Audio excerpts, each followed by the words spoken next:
আজ আমি বানাচ্ছি হেলদি ম্যাগি বাচ্চাদের জন্য।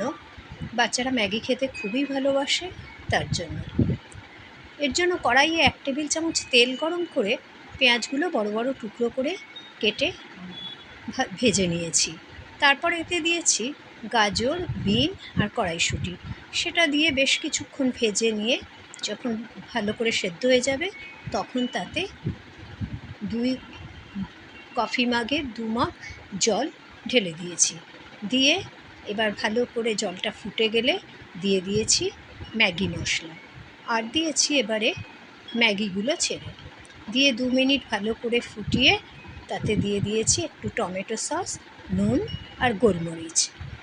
রেডি হয়ে গেল টেস্টি ম্যাগি। বাচ্চারা এটা খুবই আনন্দ করে খাবে। আপনারা একবার বানাবেন, দেখবেন, বলবেন কেমন লাগলো। Thank you.